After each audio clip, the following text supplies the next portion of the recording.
All right, the purpose, let's get started. Tonight, we open with a public hearing. The purpose of the public hearing is to provide an opportunity for the public to provide input and comments regarding community needs. The City of Urbana is working to draft the annual action plan for 2022-2023 fiscal year.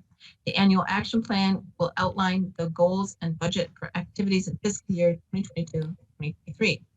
Notice of this public hearing was emailed to the media, emailed to various social service agencies and citizens, and placed on the City of Urbana's website on September 9th. I now declare the public hearing open. If anyone desires to express their views regarding the proposed amendment to the annual action plan, please come forward and be recognized. And your written comments are also welcome. I do think we had one person send in email as written comment. Yes, and I do have that here. Okay. So I can read that now. Okay, thanks, Braden. So we received an email to our grants email address from Katie Muir, who is a resident of the Silverwood neighborhood in Ward 7. So I'll just read the email that she sent. I feel more subsidized housing should be located in downtown Urbana and the East and West Historic District adjacent to downtown Urbana, similar to the 6-unit Housing Authority of Champaign County development located at 401 East High Street in historic East Urbana, rather than the majority of the subsidized housing developments being located in the Southeast Urbana neighborhood of Silverwood. Thank you, Braden. You're welcome. Are there any other comments from the public? Anyone? I guess they would be, if they were joining us via Zoom, they would be there as panelists, right? I don't see them. I think they would just be as attendees. Okay.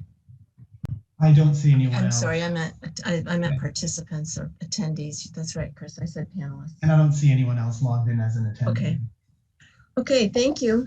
Seeing that there are no further comments, I now declare the public hearing to be closed.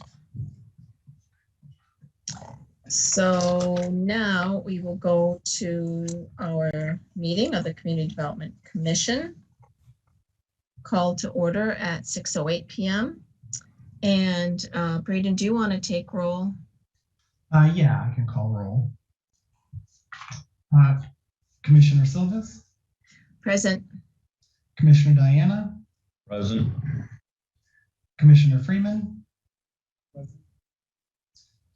He's here. I heard him. Yeah. Commissioner Salam?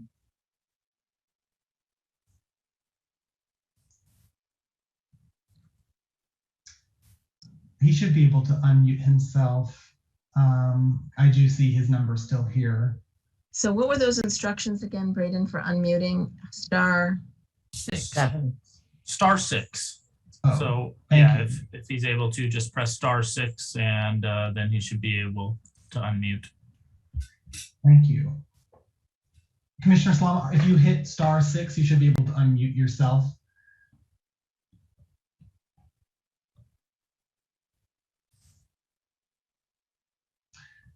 Do you want to mark him as present? Yes. Okay, thank you. And then Commissioner Jones. Present. Thank you. Thank you, Braden, and we have a quorum.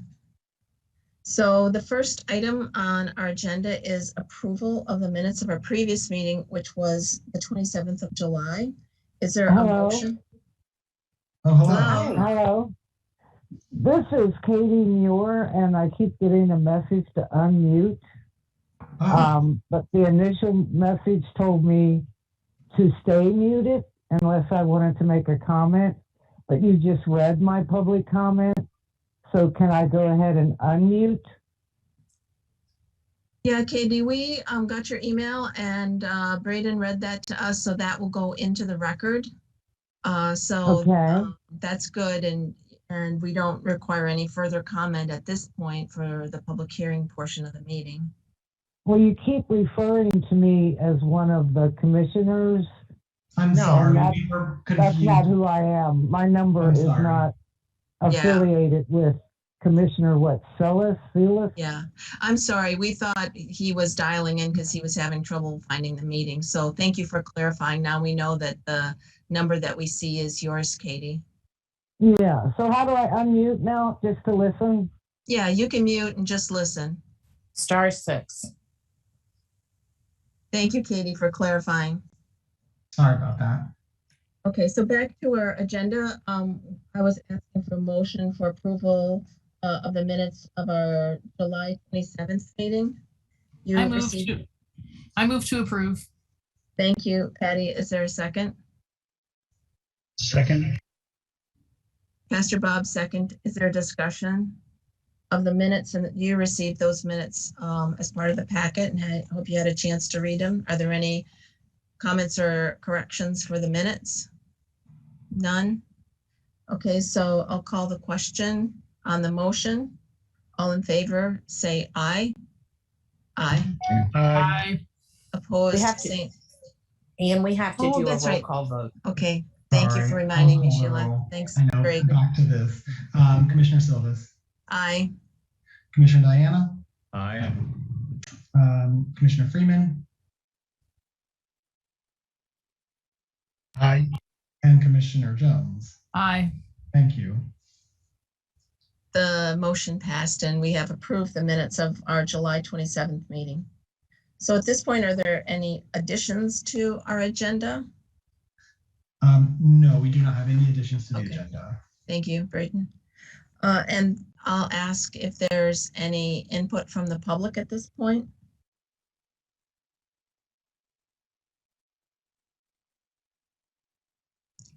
Okay, hearing none. Let's move on to the staff reports. Hi, this is Sheila. We Sheila. have been busy. It feels like most of the summer undergoing HUD monitoring on 3 different programs. We had our home program evaluated, our CDBG program evaluated, and our CDBG COVID evaluated. And we are working on correcting the findings that they found. The majority of the issues seem to be with our financial management policies. In November of 2020, HUD adopted CFR Part 200, and all of those new financial regulations need to be incorporated into policies. And so we have asked for technical assistance for HUD to outline what exactly they're looking for, and then we'll update our policies to make sure those are included. The CDBG and CDBG CV monitoring went very well. The only comments they had were the same thing, that we needed to make sure that the items included in that CFR Part 200 was included in our financial policies. So since Brayden is fairly new to this, and I've not dealt a lot with the home in the weeds, we just felt it would be better to find out exactly what HUD's looking for and go from there rather than try to guess. Mm-hmm. So that's where we're at with that. Our other grants management division activities, we are finalizing our program guidelines with Ameren. I know we've talked about this off and on, and have been working with Ameren on it since January.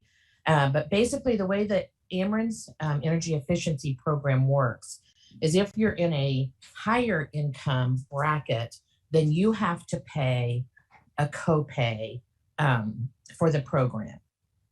Or if there are things that need done to your home, for example, air conditioning, but that isn't something that Ameren can help you with. If you're senior or disabled, that's something we could come in and help with too, because it fits into an existing program. So we're hoping to launch that the 1st of October. We're very, very close to doing it, and I'm very excited.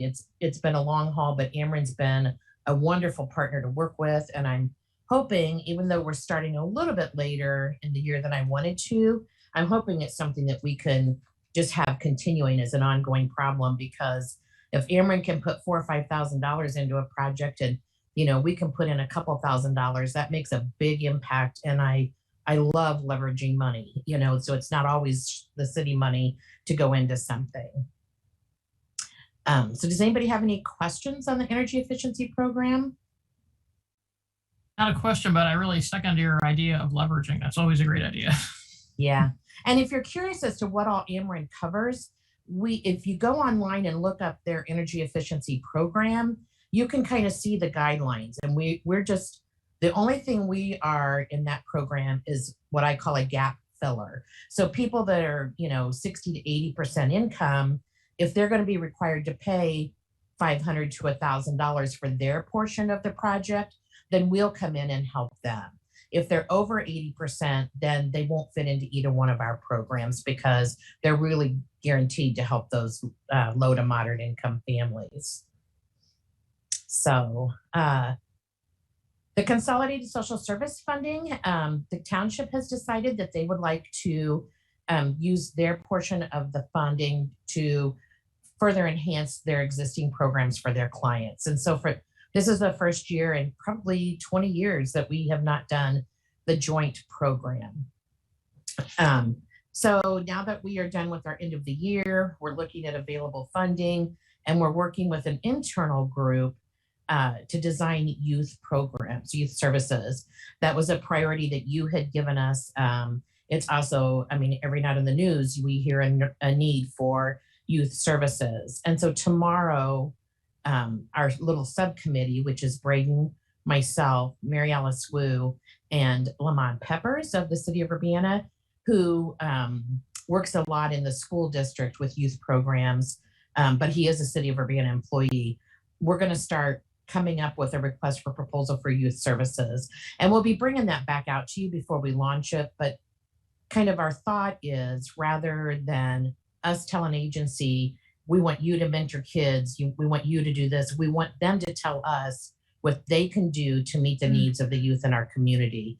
Because I think sometimes they know better than us. And so maybe we'll get some creative ideas, or maybe we'll get people who join together, a couple of agencies come together and do a program that has a bigger bang for the buck. So that's why we're going for a request for proposals instead of a request for quotes. I'd really like to see and hear what the community has to say. And we have a new online system, a new portal that they can, once we get the design of the program done and our ideas down on paper, bring it to you for approval, then we'll put it out in the community to launch. Because it's being launched a little bit late, we just have to keep in mind that these funds are available from July 1 to now. And we may make it a 2-year program. I don't know. We'll see where that all falls out. But right now, that's kind of where Braden and I are starting. And then Braden, you can talk about the neighborhood cleanup day? Yes, absolutely. So the neighborhood cleanup day for fall 2021 is coming up on Saturday, September 25th. So it's coming up quick. And we're excited to be able to offer this again this year. We didn't last year just because of COVID. So, and I've also been getting really positive feedback from the community. People are really excited we're doing this program again. So the program has 2 components. There's the junk drop off and then the courtesy junk collection. And postcards were sent to residents in our community development target areas, inviting them to participate in this program.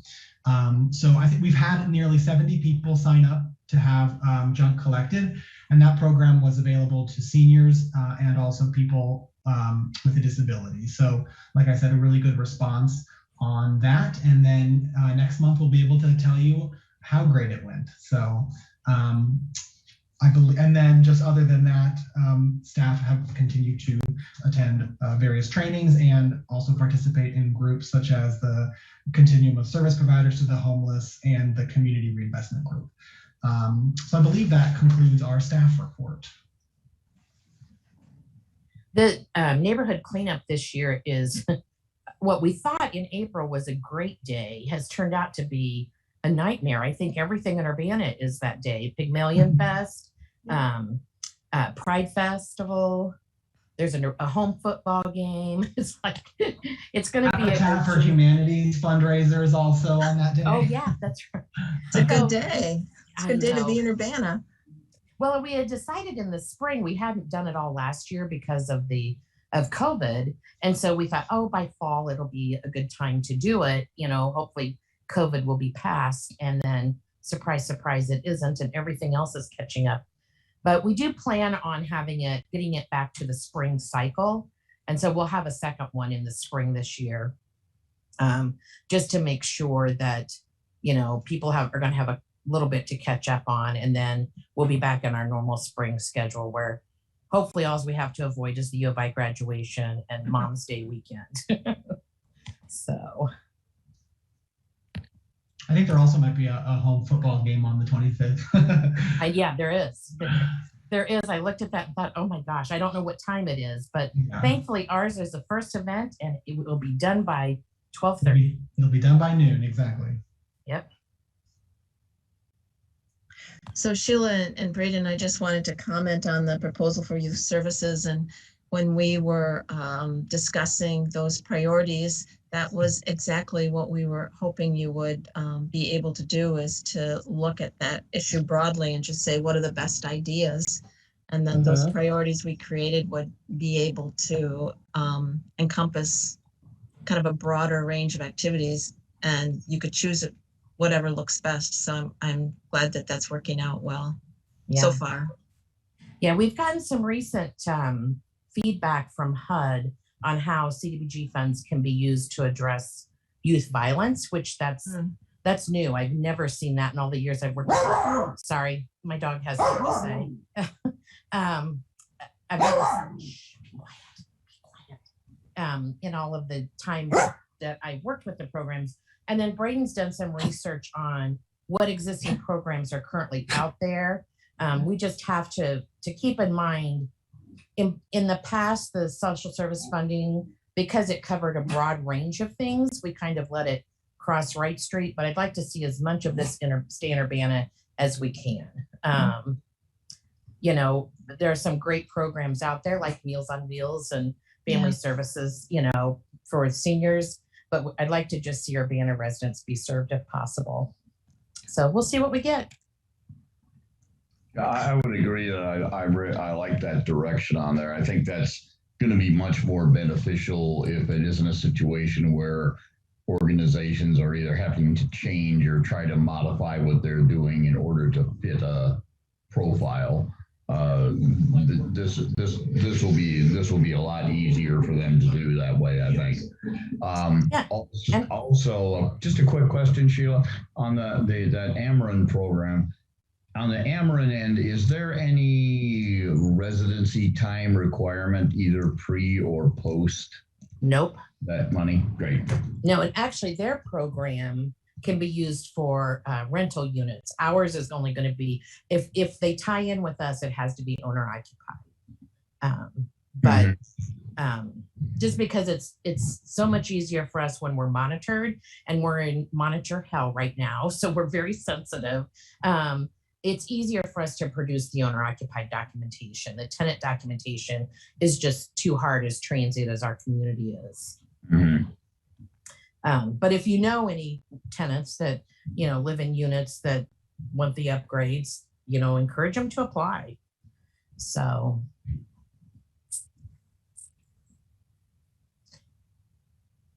Any other comments? Sorry, Sheila, I interrupted you. Will you finish? That's okay.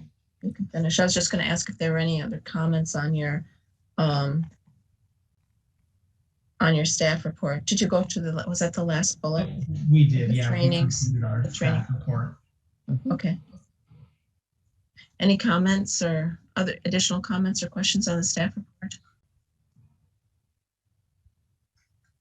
Thank you. Thank you for providing that, and for providing that in our packet too. Sorry, and just for those who are listening, can we, is there a site they can go to where persons can find the information about the dump day and all that good stuff? Pastor Rob, they have to have been invited to the neighborhood cleanup day. So we sent out like 2,300 postcards that they need to bring to the cleanup, because it's an area benefit. We couldn't obviously afford to do the whole city. So we only sent invitations to our targeted neighborhoods, and then people were able to call in. So it can't be citywide just because of our funding source. And then the Ameren program, we will officially launch in October when we get these final little issues into our program and our electronic systems and all of that stuff set up that we can share information. And I would encourage people to either check out Ameren's website or once ours launch, it'll be on the city's website too. They shouldn't apply now expecting it to get funded because it's not done, but they can certainly apply starting in October. Thank you. I just wanted to make sure people who are listening online had the correct information. Thank you. Sure, sure.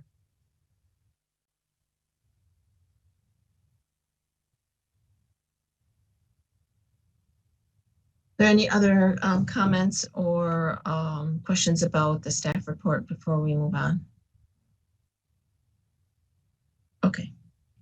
The next item on our agenda is unfinished business. Is there unfinished business before the commission this evening? We do not have any unfinished business. Thank you, Braden. And then new business. So we brought to you the draft CAPER. I think you've had it for a couple weeks now to look at. It's a pretty solid document. You know, in the past, sometimes we've given it to you and it's been not complete, but this is probably 90% complete. The only thing that we need to add to the CAPER is our COVID programs. We got about $650,000 in COVID funding. And because it crossed over consolidated plan years, it was difficult to capture the data in just HUD's normal reports. And so we received directions last week on how to enter that in there. But I can give you a quick update. We gave our funding in a variety of places, and probably we are down of that $650. We've got about $2,000 left. We gave small grants to 27 businesses in Urbana. We gave rent assistance to assist about 30 to 35 families. Once the rent assistance came to the county, we really referred people there because it was a much better program and they could offer more services than what we could.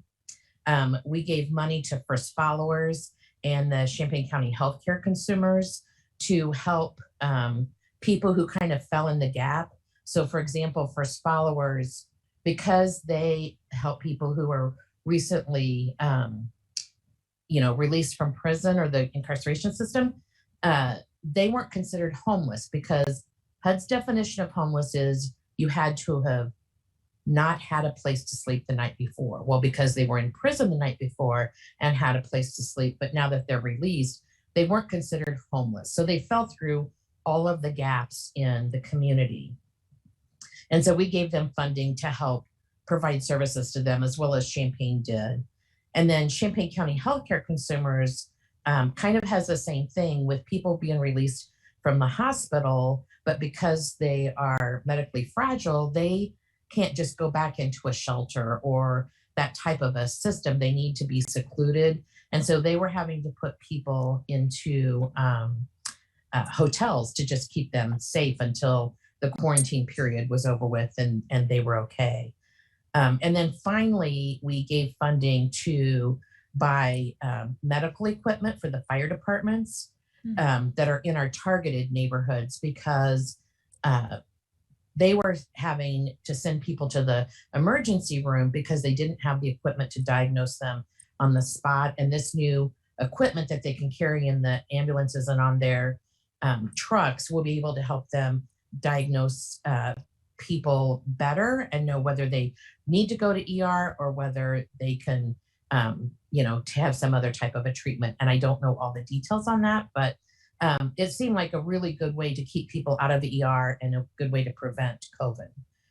So that's kind of the variety of places where we targeted the money.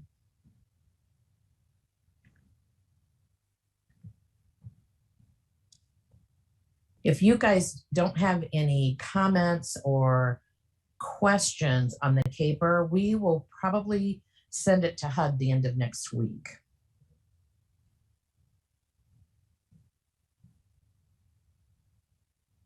I guess we're all nodding and Sheila can't see us. Oh, no, I'm reading. Sorry, Sheila, it's all good. It's due the 28th, but since we're done and we're on track, I'd like to just get it submitted when you guys are good with it. It all looks affirmative, Sheila. Good. Yes, thanks for a great job to Sheila and Brenda and everybody else. It's a good report. Thank you. Any other comments on the CAPER? And thanks for that additional explanation, Sheila. Not only did you have to spend all that money, you had to report on it. Yeah, and we had to spend it quickly. Yeah, but that list of how you distributed that, I think that's really meaningful for our community. It seems like those were good choices. Okay, so now. Also, thank you for the more complete numbers than sometimes we've seen. Yes. It's nice to see.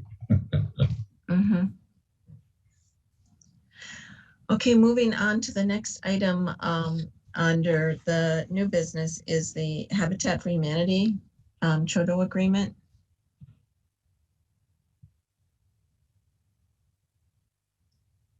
Braden, you want me to touch base on this? Yeah, if you wouldn't mind, thank you. Sure.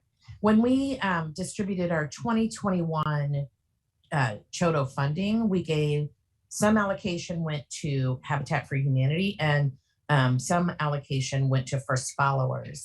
And then because First Followers, this was their first Chodo project, we kind of made some amendments after the fact, and they decided not to take the full amount of funding that they thought they'd need. And so we had a balance left over from the 2021 funds.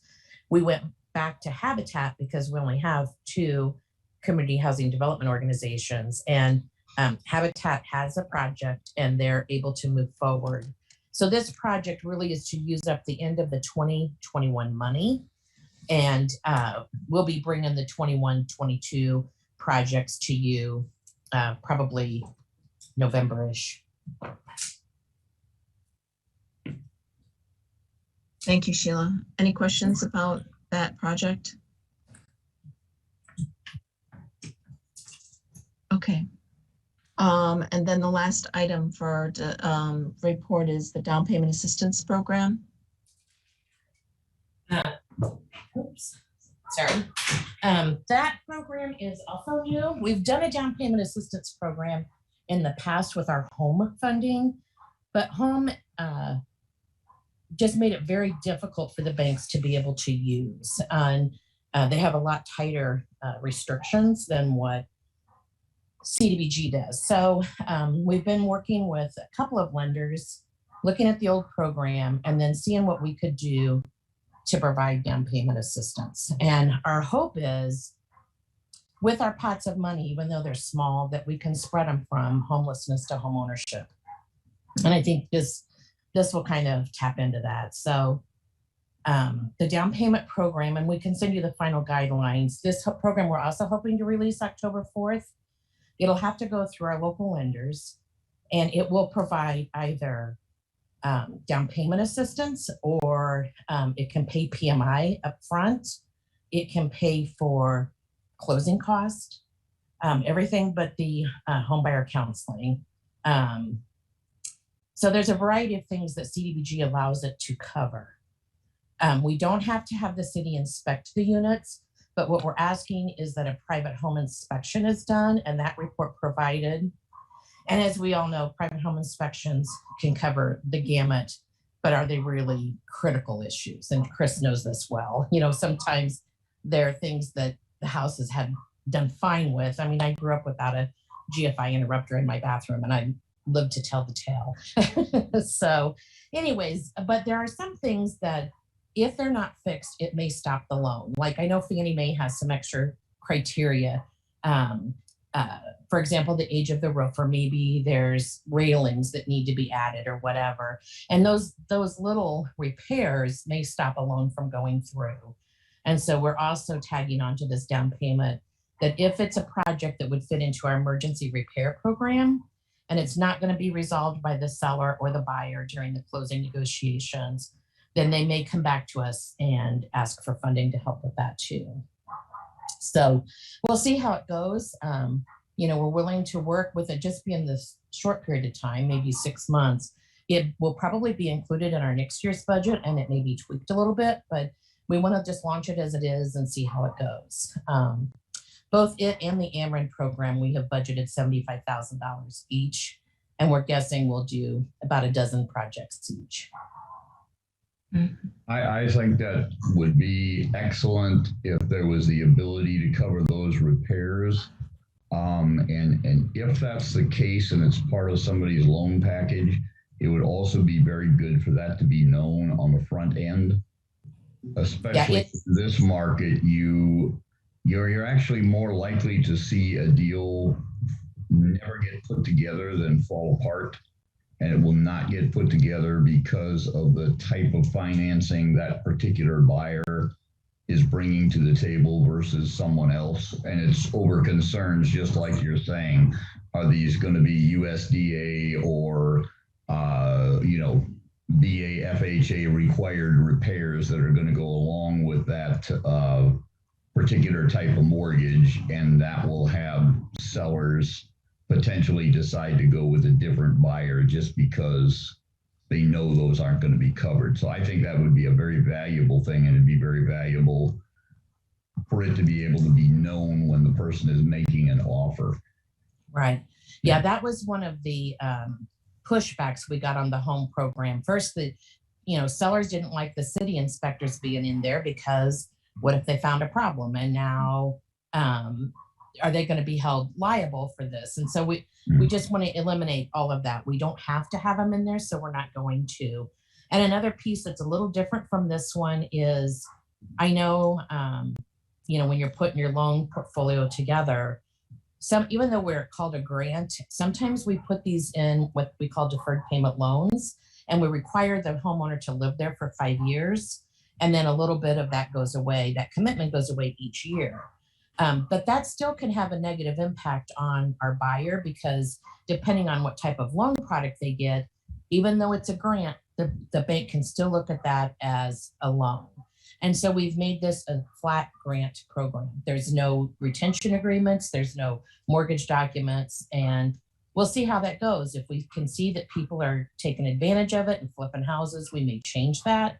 But right now our goal is to try to provide that incentive that those low-income buyers need and not be an impediment if we don't have to.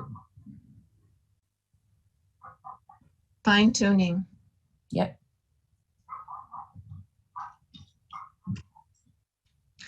Any other questions for Sheila or comments on these, or Braden, on these last 3 items that we have here under new business? Just good work. I have to really thank you guys for the work. Thank you, thank you, thank you. You're welcome. Braden and I need a Bahama vacation. It's been rough, hasn't it, Braden? If we're not here next month, you'll know where we are. Cancun might work. Oh, shoot.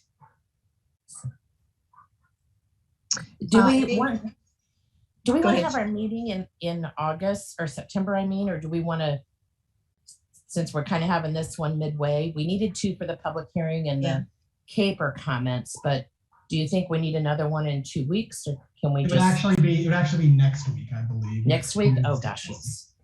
Or no, I'm sorry, you're right. The 28th. That'd be in 2 weeks. Yeah. That'd be September 28th. We could move it up to the 25th just to make the day more exciting. That's right. Add one more thing. Yeah. Shoot. Yeah, we have scheduled a meeting for the 28th of September. Right. Well, could you want us to hold that? And then if we don't need it, we can cancel, unless you know right now that we've covered what we need to cover and we don't need to meet again until October. Well, if we cancel, we won't cancel until the 23rd, just to keep with the Okay. city's Open Meetings Act.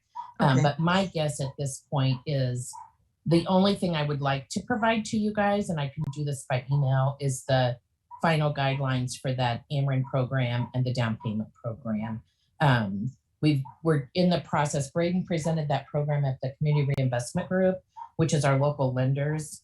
And then we're taking FAQs from them. And so once we get all of their questions in and make sure that they're addressed, then that document will be finalized and we can share with you. Mhm. So stay tuned, like Sheila said, on the 23rd, Okay. if we decide to cancel, we would send out notice on the 23rd. And also just to remind everyone, for the time being, the meetings will continue virtually, and that comes from the mayor's order. So, when I send out those packets, I'll try to send out the Zoom link as well in the email, but it's always going to be at the bottom of the agenda as well. So going forward until further notice, we'll be doing it virtually again. Okay. Are there any more items that we need to discuss? We don't have any more items on the agenda. Well, having exhausted our agenda, I declare the meeting to be adjourned. Thank you for your participation. It's nice to see you all.